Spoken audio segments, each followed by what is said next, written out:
Hello dear students, good morning. तो आइए, तो आज हम शुरू करेंगे डीएलएड सेकंड सेमेस्टर की साइंस की क्लास। आप सबको बहुत दिनों से इंतजार थी कि क्लासें नहीं चल रही हैं, तो आज आप सबको एक क्लासें शुरू कर दी गई हैं साइंस की क्लास। तो आइए, तो हम थोड़ी सी पहले चर्चा करेंगे। देखिए, साइंस के अंतर्गत ना हमको पढ़ना है टोटल 12 अध्याय पढ़ना। कितना पढ़ना है? जो टोटल हमको पढ़ना बाबू ना, वह आपको 12 लेसन पढ़ना है। ठीक है, जिसमें हम देखेंगे, आज जो हम शुरू करने वाले हैं अध्याय 1 की हम बात करें करते हैं बाबू।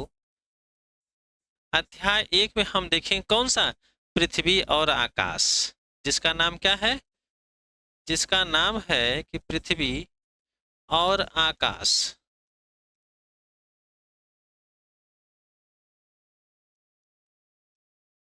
पृथ्वी और आकाश जो लेसन हमारा है बाबू ना, यह काफी इंपॉर्टेंट है। इस लेसन से अक्सर आप देखेंगे, प्रीवियस ईयर उठा के आप देखेंगे ना, तो 3 से 4 नंबर आपको अक्सर देखने के लिए प्रश्न यहीं से मिलता है। तो इसलिए आप सभी लोग इस क्लास को बहुत ही ना आराम से देखिएगा और नोट्स बनाते हुए चलिएगा, क्योंकि यहीं से 3 से 4 नंबर आपके क्लियर होते हैं हर साल। ऐसा नहीं कि इसी वर्ष, हर साल का रिकॉर्ड उठा के देखिएगा तो 3 से 4 नंबर इसी चैप्टर से मिलते हैं। ठीक है। और हाँ, आपसे एक बात और कहना चाहेंगे, क्लास में लास्ट तक जरूर बने रहिएगा, क्योंकि क्लासें जो होती है ना बहुत ही इंपॉर्टेंट होती हैं। क्योंकि आपकी साल का जो रिजल्ट आया, आप सभी लोग जानते हैं कि रिजल्ट कैसा आया है। इसलिए क्लास को पूरा देखिएगा, स्किप करके मत देखिएगा। स्किप करके देखेंगे तो आपको कुछ समझ में नहीं आएगा। पूरी तरीके से आप देखेंगे, नोट्स बना के रखेंगे, तो हम आपको विश्वास दिलाते हैं 100% रिजल्ट आपके पक्ष में रहेगा। ठीक है। तो आइए देखिए, इसके अंतर्गत हम लोग नंबर 1 क्या पढ़ेंगे? पृथ्वी और आकाश के अंतर्गत हम लोग पढ़ेंगे नंबर 1, हम लोग देखेंगे ना ग्रह के बारे में देखेंगे। फिर हम इसी प्रकार उपग्रह भी देखेंगे। ठीक है, लेकिन यही हम सौर मंडल भी पहले देख लेते हैं। सौर मंडल देखेंगे। ठीक है, यही फिर हम लोग देखेंगे क्या? इसरो देखेंगे। ठीक है, अगर फिर आगे भी हम लोग देखेंगे नासा। क्या देखेंगे? नासा देखेंगे। ठीक है, ग्रह देखेंगे, उपग्रह देखेंगे, बहुत सी चीजों को देखेंगे।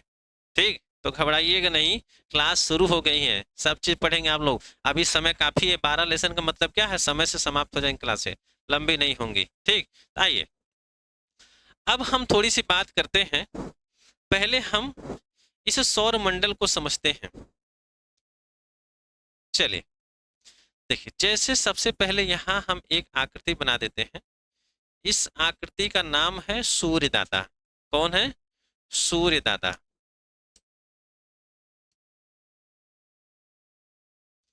ठीक है बाबू। सूर्य के बाद क्या हमारा आता है? एक छोटा सा ग्रह है जिसका नाम आप सभी लोग जानते हैं।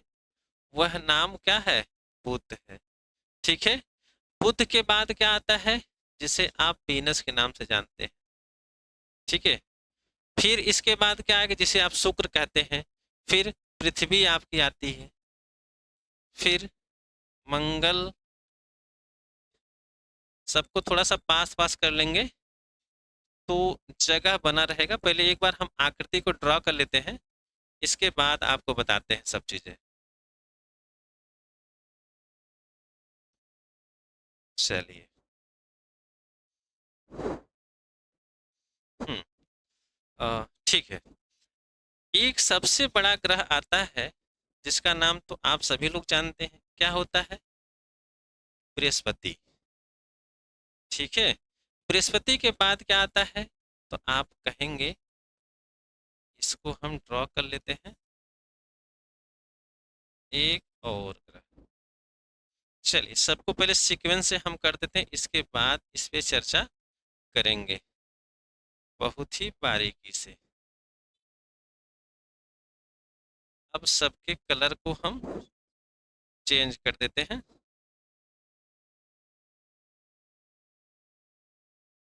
ताकि संतुष्टि से आप समझते हुए चले, समस्याएं कहीं नहीं हो।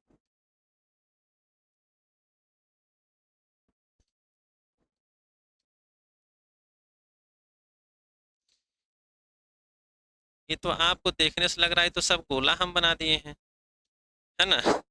तो गोला क्या है? गोला ही आपको समझना है, ठीक है? अब हम बात करते हैं बाबू, ये जो हमारा है ना, ये सबसे जो बड़ा आप देख रहे हैं, ये जो ग्रह आप देख रहे हैं, इसी को आप कहते हैं ना सूर्य कहते हैं। क्या कहते हैं? सूर्य कहते हैं। सूर्य के बाद का जो ग्रह होता है ना, जिसे आप कहते हैं बुध। सूर्य के बाद क्या आता है? बुध आता है।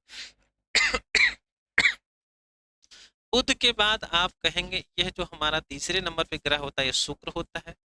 शुक्र के बाद आती है पृथ्वी, जिसमें हमारा पूरा जीवन निर्भर है, ठीक है? यानी कि बुध, सूर्य हो गया, बुध हो गया, शुक्र हो गया, पृथ्वी। फिर आता है आपका मंगल।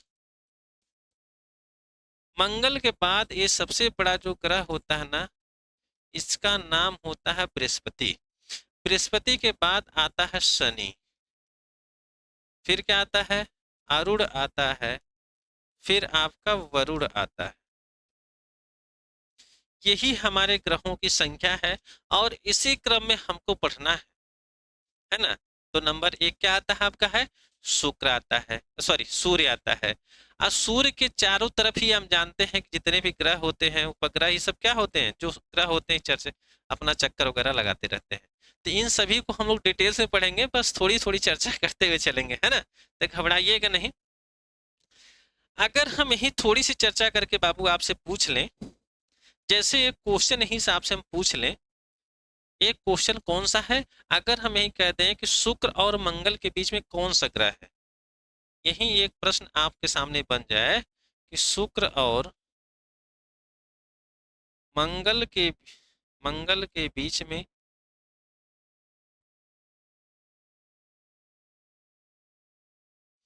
कौन सा ग्रह है? कौन सा ग्रह है? तो आप इसका आंसर क्या देंगे? बताइए। शुक्र और मंगल के बीच में, तो आप देख रहे हैं शुक्र यहाँ है, मंगल यहाँ, तो इसके बीच में क्या है? तो आप कहेंगे पृथ्वी हमारी है। इसके बीच में क्या है? पृथ्वी है। तो आपका करेक्ट आंसर क्या होगा? पृथ्वी हो जाएगा। ये जो क्वेश्चन आपको बता रहे हैं ना, यह आपके ऑब्जेक्टिव में पूछा हुआ क्वेश्चन है। ऑब्जेक्टिव में इसी प्रकार से क्वेश्चन पूछता है कि बताइए कि निम्न में से शुक्र और मंगल के बीच में कौन सा ग्रह है? तो आप कहेंगे पृथ्वी है। यही हम एक दो पॉइंट की और बात कर दें, जैसे यही समझ लेते हैं, जैसे एक पॉइंट कर दें कि पृथ्वी के सबसे करीब, यानी पृथ्वी के सबसे करीब ग्रह कौन है? क्वेश्चन पूछता देखिए कैसे, पृथ्वी के सबसे करीब, सबसे करीब ग्रह कौन है? एक क्वेश्चन। अगर हम यही दूसरे प्रश्न की बात कर दें, कौन सा? सूर्य के सबसे करीब, सूर्य के सबसे करीब ग्रह, सबसे करीब ग्रह,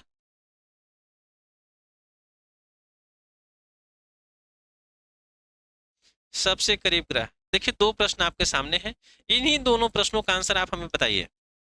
तो आप कहेंगे पृथ्वी के सबसे करीब ग्रह। ये लगभग बहुत से बच्चे क्या होते हैं ना, कंफ्यूजन में बने रहते हैं, किसका करेक्ट आंसर क्या होगा? तो देखिए इसका जो सही आंसर होता है बाबू ना, यह शुक्र होता है। अगर हम सूर्य के सबसे करीब ग्रह, तो सूर्य के सबसे करीब ग्रह कौन है? तो आप देख रहे हैं बुध है। यानी यहाँ आप लिखेंगे कौन सा ग्रह? तो बुध का नाम लिखेंगे। बात समझ आ गई? इतनी इतनी बात क्लियर हुआ? आइए पुनः इसको एक बार देख लेते हैं। देखिए हमारा ग्रहों का यही क्रम होता है, ठीक है? अब ग्रहों की संख्या कितनी होती है? ग्रहों की संख्या तो आप सभी लोग जानते हैं 8 ही होती है, ठीक है? पहले 9 था लेकिन एक को हटा दिया गया है, अब ग्रहों की संख्या 8 रह गई है। तो ग्रहों का देखिए सीक्वेंस क्या होता है कि सूर्य के बाद बुध आता है, शुक्र, पृथ्वी, मंगल, बृहस्पति, शनि, अरुण और वरुण आता है। क्वेश्चन आपने देखा कि शुक्र और मंगल के बीच कौन सा ग्रह? पृथ्वी होता है, ठीक है? और पृथ्वी के सबसे करीब का ग्रह जो हमारा होता है शुक्र होता है, और सूर्य के सबसे करीब का ग्रह क्या होता है? बुध होता है। तो आइए अब हम बढ़ते हैं अपने अगले पॉइंट पर। देखिए ये हमारी क्या है? पृथ्वी है। ये आप देख रहे हैं क्या है, ये पृथ्वी है। ठीक है, देखिए पृथ्वी को ही हम लोग नीला ग्रह के नाम से जानते हैं। एक और नाम है नीला ग्रह। अक्सर क्वेश्चन पूछ लिया जाता है कि बताइए कि नीला ग्रह किसे कहा जाता है, तो ऑप्शन रहेगा क्या, पृथ्वी हो जाएगा। या फिर यह भी पूछा जा सकता है पृथ्वी को अन्य किस नाम से जानते हैं, तो आप जान लीजिए नीला ग्रह के नाम से जानते हैं या फिर हरे ग्रह के नाम से जानते हैं। ठीक है, ये देखते रहिएगा 2 पॉइंट। अब इसके बारे में हम देखेंगे। अब देखिएगा ध्यान से कि नंबर 1 पॉइंट, ये देखिए जो पॉइंट हम बता रहे हैं काफी इंपॉर्टेंट पॉइंट है ये सब। नंबर 1 पॉइंट है कि पृथ्वी की उत्पत्ति के बारे में वैज्ञानिकों का मानना है यह करीब 4.54 अरब साल पहले हुई थी। जो पृथ्वी की उत्पत्ति हुई थी यह लगभग 4.54 अरब वर्ष पहले हुई थी। ठीक, दूसरे पॉइंट को हम देखेंगे कि पृथ्वी की उत्पत्ति गुरुत्वाकर्षण के कारण हुई थी। पृथ्वी की जो उत्पत्ति हुई थी यह आपके गुरुत्वाकर्षण के कारण ही हुई है। ठीक, तीसरा पॉइंट है पृथ्वी और सौरमंडल के दूसरे ग्रहों का निर्माण भी गुरुत्वाकर्षण के कारण ही हुआ था। तो आप यहां से कह सकते हैं जितने भी हमारे ग्रह हैं, उपग्रह हैं, उनका निर्माण कैसे हुआ है, तो आप कहेंगे गुरुत्वाकर्षण के कारण हुआ है। इतनी बात समझ आया? अगर इतनी बात समझ आ गया तो हम बढ़ेंगे अगले पॉइंट पर, और तब तक आप इस सभी चीजों को एकदम बहुत ही बारीकी से आप समझते हुए चलेंगे, उसमें कोई संदेह आपको नहीं होना चाहिए। ठीक है, आइए अब हम बात करते हैं आकाश की। जो दूसरा पॉइंट हमारा है आकाश, ये आकाश है। आकाश का मतलब आसमान है ना। जैसे कि जब हम धरातल से खड़े होकर के जब ऊपर की तरफ देखते हैं, जो भी पार्ट आप दिखाई देता है वो क्या होता है, आपका आकाश ही कहलाता है। तो उसको हम समझते हैं। लिखा क्या है कि किसी भी खगोलीय पिंड जैसे धरती के बाह्य अंतरिक्ष का वह भाग जो उस पिंड के सतह से दिखाई देता है वही आपका आकाश कहलाता है। ठीक है, यानी ये कहना चाहते हैं कि जिस धरातल पर यानी पृथ्वी से खड़ा होकर के आप जब किसी भी बाहरी चीज को देखते तो वही क्या कहलाता है, आकाश कहलाता है। जैसे मान लीजिए कि हम ही खड़े हैं, ये हमारी क्या है, पृथ्वी है। तो पृथ्वी की तरफ से जब आप ऊपर की तरफ देखेंगे तो ये हमको क्या दिखाई देता है, तो आप कहेंगे आकाश दिखाई देता है। यही ये कहना चाहते हैं, आकाश जो होता है उसे आप कह सकते हैं कि किसी भी खगोलीय पिंड जैसे धरती के बाह्य अंतरिक्ष का वह भाग जो उस पिंड के सतह से दिखाई देता है वही हमारा क्या कहलाता है, आकाश कहलाता है। ठीक, बातें समझ आ रही हैं? बहुत ही देखिए शॉर्ट शॉर्ट करके और बहुत ही डीपली जो जिसके मुख्य पॉइंट होते हैं उन्हीं पॉइंटों को दर्शाया गया है। ज्यादा इस पे चर्चा हम नहीं करेंगे। क्यों? क्योंकि ज्यादा चर्चा करने से आप भी उलझनों में पड़े रहेंगे। उस उलझन से बचने के लिए जो भी आप वही पॉइंट लिखे एग्जाम में, जिससे आपको उतने ही नंबर मिले जितने की आपको जरूरत है ना। आइए अब देखते हैं अगला पॉइंट हमारा है सौर मंडल। ये जो सौर मंडल है ना, यह आपका काफी इंपॉर्टेंट है। ये बार बार यही से क्वेश्चन पूछा जाता है सौर मंडल से, बार बार यही से क्वेश्चन पूछा जाता है सौर मंडल से। देखिए सौर मंडल का फिगर भी लगा हुआ, आराम से आप देखिएगा, है ना।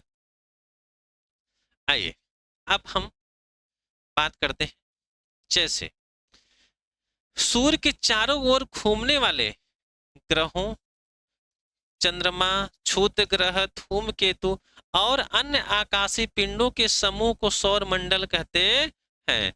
देखिए यही यहां से यहां तक अगर आप लिख देंगे तो आपका पूरा नंबर मिल जाएगा। तो क्या कि सूर्य के चारों ओर घूमने वाले कौन, ग्रह, चंद्रमा, क्षुद्र ग्रह, धूमकेतु और अन्य आकाशीय पिंडों के समूह को ही हम लोग क्या कहते हैं, सौर मंडल कहते हैं, है ना। ये देखिए इतना से ये 2 लाइन आपको लिखना है। जैसे पूछता है, प्रीवियस ईयर पूछा है कि सौर मंडल किसे कहते हैं, तो आप यह कहेंगे कि सूर्य के चारों ओर घूमने वाले ग्रह उपग्रह, चंद्रमा, धूमकेतु या अन्य आकाशीय पिंडों के समूह को हम लोग सौर मंडल कहते हैं। ठीक, सौर मंडल को एक परिवार के रूप में देखा जा सकता है जिसका मुखिया सूर्य है, जिसका मुखिया सूर्य है। अगर यहीं से हम बात कर दें कि सौर मंडल का यही देखिए प्रश्न बनता है कि सौर मंडल का मुखिया, सौर मंडल का मुखिया कौन है? तो आपका क्या आंसर होगा? तो आप कहेंगे सौर मंडल का मुखिया कौन होता है? तो आप कहेंगे सूर्य दादा होते हैं हमारे। ठीक है, सौर मंडल का मुखिया सूर्य। ठीक, अगले अगले टॉपिक की बात करते हैं कि हमारे सौर मंडल में एक सूर्य और 8 ग्रह हैं। एक सूर्य और 8 ग्रह हैं।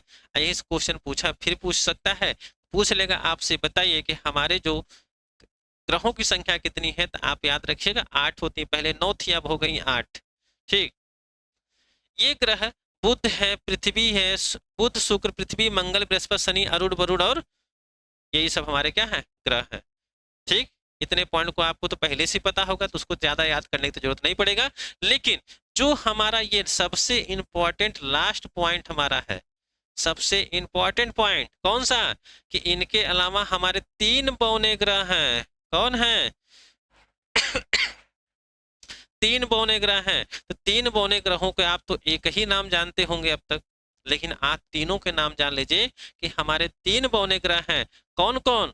तो आप देखिएगा, सिरीस, प्लूटो और एरीस। ये अक्सर चर्चा में रहता है प्लूटो।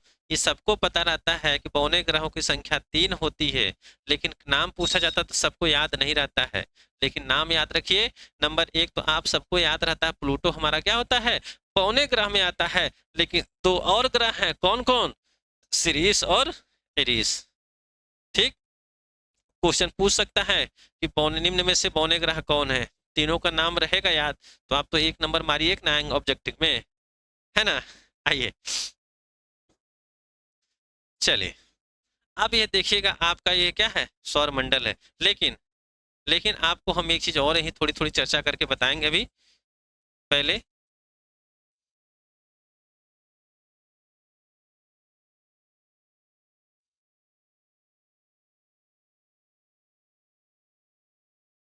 ठीक, देखिए ये हमारे क्या है? सौर मंडल है। सौर मंडल, यहाँ देखिए सूर्य है, ये बुध है, ये सब क्या है? पृथ्वी आप देख रहे हैं, बृहस्पति है, सब देख ही रहे हैं, गैसों का गोला है ना? आइए, अब हम देखते हैं इस पॉइंट को।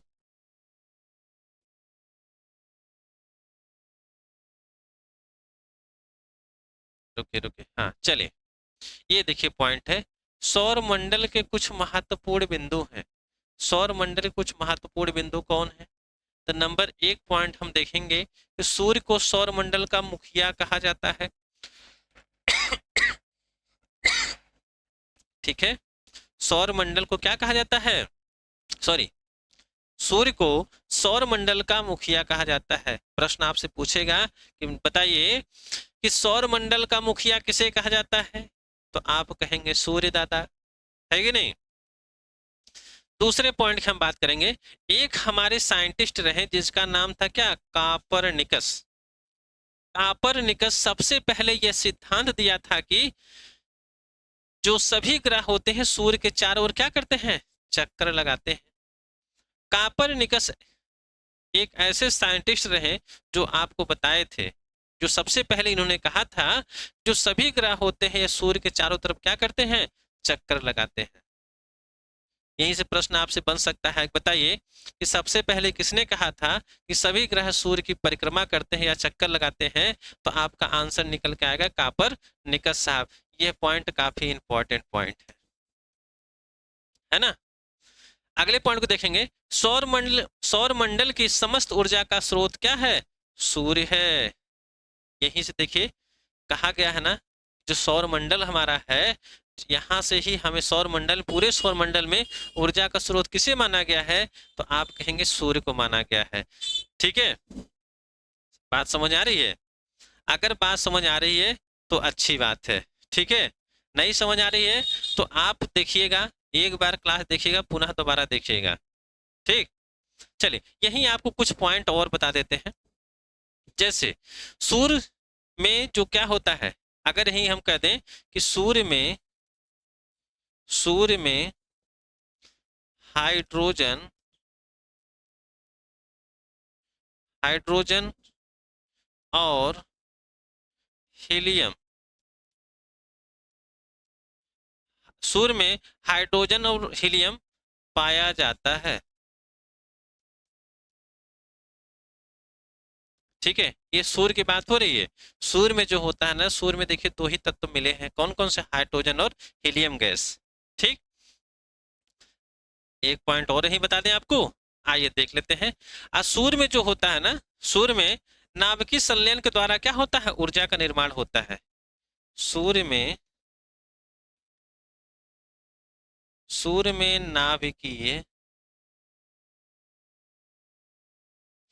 नाभिकीय संलयन के द्वारा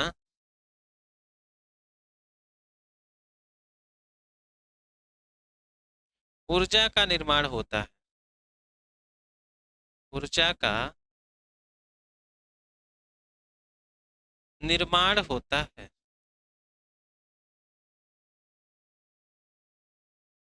ठीक है, अगर आपसे कोई पूछ लेगा, एग्जाम में ही पूछ लेगा, बताइए कि सूर्य में ऊर्जा का निर्माण कैसे होता है या किसके द्वारा होता है, तो आप कहेंगे नाभिकीय संलयन के द्वारा होता है। तो सूर्य में कौन कौन से दो गैसें हैं, तो आप कहेंगे ना क्या, हाइड्रोजन और हीलियम। हाइड्रोजन और हीलियम, ये जितने पॉइंट आपको बताए हैं सभी पॉइंट क्या है, इंपॉर्टेंट है। यहीं से एक क्वेश्चन तो आप मान चलिए एग्जाम में आपके फिक्स है, उसमें कोई संदेह नहीं है। ठीक,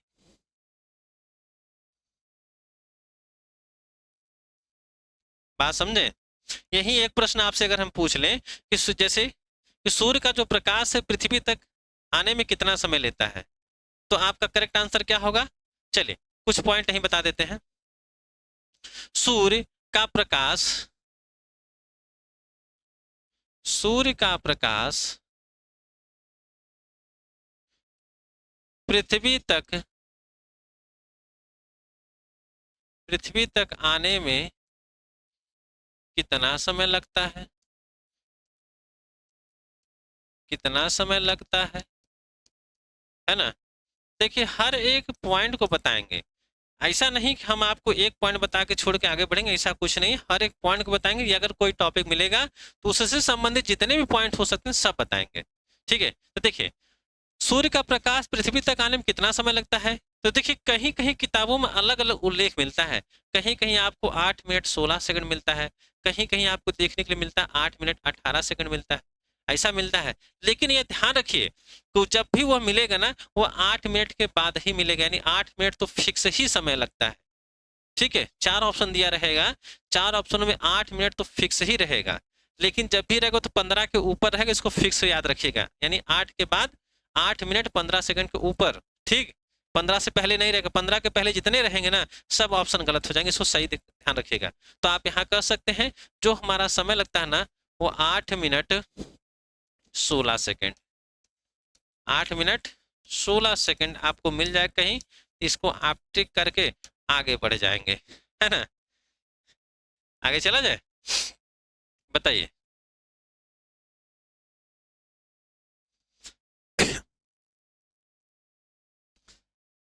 आइए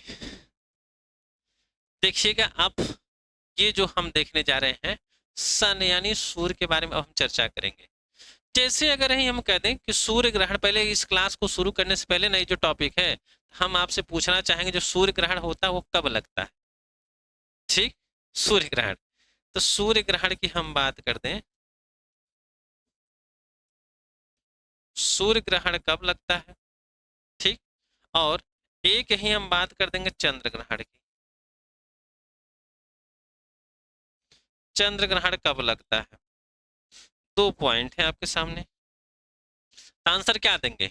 सूर्य ग्रहण जो आपका होता है ना, वह आपका लगता है कब, अमावस्या को लगता है। कब लगता है, अमावस्या को लगता है।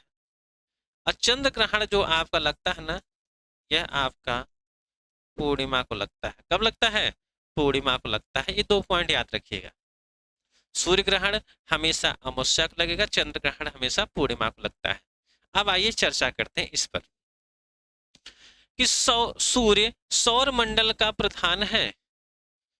सूर्य जो हमारा होता है ये सौर मंडल का प्रधान होता है। सौर मंडल का प्रधान किसे कहते हैं, तो आप कहेंगे सूर्य को कहते हैं। ठीक है, यह एक तारा है। सूर्य क्या है? एक तारा है। सूर्य का व्यास 13,92,000 किलोमीटर है।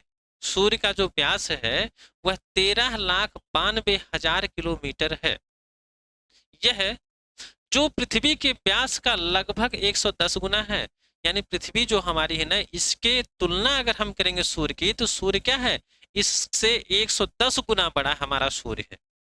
जैसे हम यहाँ खड़ा होकर सूर्य को आराम से आसमान में देख लेते हैं ना, तो क्या वो उतना ही बड़ा सूर्य है? इतना बड़ा आप देखते हैं तो क्या इतना ही बड़ा है? नहीं। जो सूर्य हमारा है ना, वह हमारी पृथ्वी का 110 गुना बड़ा है, लेकिन वह अधिक ऊंचाई होने के कारण जो है ना, हमें छोटा दिखाई देता है ना। आइए, सूर्य पृथ्वी से 13 लाख गुना बड़ा है। सूर्य के प्रकाश को पृथ्वी तक आने में 8 मिनट 16 सेकेंड, ठीक है, लगता है। सूर्य ग्रहण सूर्य सौर मंडल का प्रधान है और यह एक तारा है। सूर्य का व्यास 13,92,000 किलोमीटर है, जो पृथ्वी के व्यास का 110 गुना है। सूर्य सूर्य अमावस्या पृथ्वी से 13 लाख गुना बड़ा है। सूर्य के प्रकाश को पृथ्वी तक आने में लगभग 8 मिनट 18 सेकंड लगते हैं। देखिए यहाँ अब हो गया क्या है कि 8 मिनट 18 सेकंड लगते हैं, लेकिन कहीं कहीं आपको देखने को मिलेगा 8 मिनट 18 सेकंड, 8 मिनट 16 सेकंड। यानी जब भी हमने आपको शुरू में चर्चा किया था कि जब भी समय पूछेगा तो 8 मिनट 15 सेकंड के बाद का ही समय जो ऑप्शन मिलेगा, आप उसको करेक्ट करके आगे बढ़ेंगे, ठीक है। सूर्य के दीप्तिमान सतह को प्रकाश मंडल कहते हैं। यहीं से प्रश्न बनता है, आपसे प्रश्न पूछ लेगा कि क्या प्रकाश मंडल किसे कहते हैं? प्रकाश मंडल किसे कहते हैं? तो आप कहेंगे सूर्य के दीप्तिमान सतह को हम क्या कहते हैं? प्रकाश मंडल कहते हैं। सूर्य के दीप्तिमान सतह को हम प्रकाश मंडल कहते हैं। प्रश्न बनेगा प्रकाश मंडल किसे कहते हैं? तो आप कहेंगे सूर्य के दीप्तिमान सतह को प्रकाश मंडल कहते हैं। सूर्य ग्रहण के समय दिखाई देने वाली ऊपरी सतह को कोरोना यानी परिमंडल कहते हैं। फिर पूछ सकता है परिमंडल किसे कहते हैं? तो आप कह सकते हैं कि सूर्य ग्रहण के समय सूर्य ग्रहण के समय दिखाई देने वाली ऊपरी सतह को सूर्य ग्रहण के समय दिखाई देने वाली ऊपरी सतह को परिमंडल कहते हैं, जिसे आप कोरोना कहते हैं। सूर्य की संरचना का 98% भाग हाइड्रोजन तथा हीलियम से बना है। आपको शुरू में हम बताए थे, जो सूर्य हमारा होता है हाइड्रोजन और हीलियम गैस के तत्वों से मिलकर क्या हुआ है? इसका निर्माण हुआ है। ठीक, आप देख सकते हैं एक बार। चलिए देख लें आप लोग, कोई दिक्कत नहीं ना। आइए देखिए, सभी चीजों को हम लोग देखेंगे ना, बहुत ही बारीकी से देखेंगे, उसमें कोई संदेह नहीं। हर एक चीज को, हर एक पॉइंट्स को बहुत ही आराम आराम से देखते हुए चलेंगे। ये देखिए पॉइंट हमारा है प्लैनेट, जिसे ग्रह कहते हैं। यह पॉइंट हमारा ना काफी इंपॉर्टेंट है। अक्सर पूछ लेता है ग्रह को परिभाषित कीजिए, या ग्रह किसे कहते हैं। प्रीवियस ईयर उठा के देखिए, उससे मिलेगा। देखिए हम कहेंगे कि सूर्य या किसी अन्य तारा के चारों ओर परिक्रमा करने वाले खगोलीय पिंडों को क्या कहते हैं? ग्रह कहते हैं। क्या कहते हैं? ग्रह कहते हैं। यहां तक याद रखिएगा कि सूर्य या किसी अन्य तारे के चारों ओर परिक्रमा करने वाले खगोलीय पिंडों को हम ग्रह कहते हैं। अंतरराष्ट्रीय खगोलीय संघ के अनुसार हमारे सौर मंडल में 8 ग्रह हैं, ठीक है। खगोलीय यानी अंतरराष्ट्रीय खगोलीय संघ के अनुसार हमारे जो ग्रहों की संख्या बताई गई वह कितनी है? 8 होती हैं, जिसका नाम आप देख सकते हैं कि बुध, शुक्र, पृथ्वी, मंगल, बृहस्पति, शनि, अरुण और वरुण। ये हमारे क्या हैं? ग्रह हैं। लेकिन इसके अतिरिक्त 3 हमारे बौने ग्रह हैं। कौन कौन से? नंबर 1 सीरीज, नंबर 2 प्लूटो, तीसरा कौन है? एरीस है, ठीक है। यही हमारे क्या है? 3 ग्रह हैं, ठीक। चलिए, तो बस आज के इतना ही। क्लास पसंद आई होगी तो आप सभी लोग चैनल को सब्सक्राइब कीजिएगा। फिर कल आपको क्लास देखने के लिए मिलेगी, इसकी अगली क्लास। तब तक के लिए आप सभी को जय हिंद, जय भारत।